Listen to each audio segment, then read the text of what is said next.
নমস্কার বন্ধুরা, আমরা এখন উড়িষ্যার মন্দির মালিনী শহর ভুবনেশ্বরে। আগের ব্লগে আপনারা দেখেছিলেন আমাদের ট্রেন যাত্রার অভিজ্ঞতা। আজ আমরা আমাদের গন্তব্যের প্রথম ধাপে চলে এসেছি। হোটেলে পৌঁছেই আমরা আগে আমাদের পেট পুজোটা সেরে নিয়েছিলাম। এবারে আমরা বেরিয়ে পড়েছি উদয়গিরি ও খণ্ডগিরির উদ্দেশ্যে। আমরা প্রথমে টিকিট কেটে ভেতরে প্রবেশ করছি। প্রথমেই আমরা উদয়গিরিতে প্রবেশ করছি। উদয়গিরি এর অর্থ হলো সূর্যোদয়ের পাহাড়। এখানে মোট 18টি গুহা রয়েছে।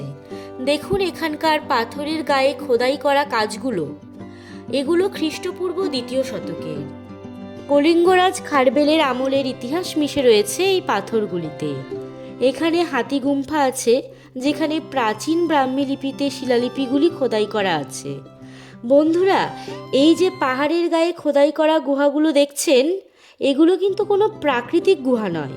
রাজা খারবেলের শাসনকালে জৈন সন্ন্যাসীদের থাকার জন্য পাথর কেটে তৈরি করা হয়েছিল। এখানকার গুহাগুলির প্রবেশপথগুলো খুবই ছোট।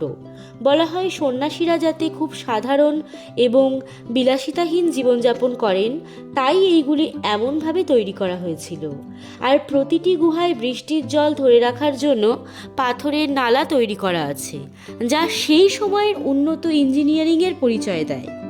এতক্ষণ তো ইতিহাস দেখলেন, কিন্তু এই পাহাড়ের চূড়ায় আমরা এক নতুন বাবার সন্ধান পেয়েছি।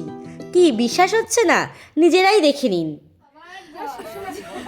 দেখুন অবস্থা। উদয়গিরিতে এসে আমার বর তো দেখি সিদ্ধি লাভ করে ফেলেছে, আর ওদিকে আমার বোনও কোনো অংশে কম যায় না। সেও একদম একনিষ্ঠা শিষ্যা হয়ে আশীর্বাদ নিচ্ছে।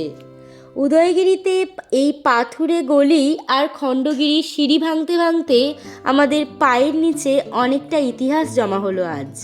তবে ইতিহাসের চেয়েও বড় প্রাপ্তি হলো এই মুহূর্তগুলো, যেখানে বরের সেন্স অফ হিউমার আর বুনুর অনবরত লেগ পুলিং মিলেমিশে একেবারে একাকার হয়ে গেছে। আমি তো হাঁপিয়েই শেষ।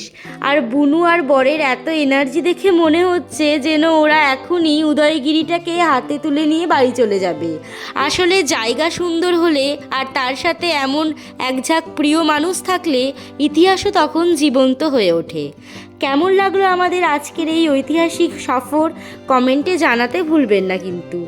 যদি ভিডিওটা ভালো লেগে থাকে তবে একটা লাইক করবেন, আর আমাদের পাগলামিতে সামিল হতে চাইলে সাবস্ক্রাইব করে রাখবেন।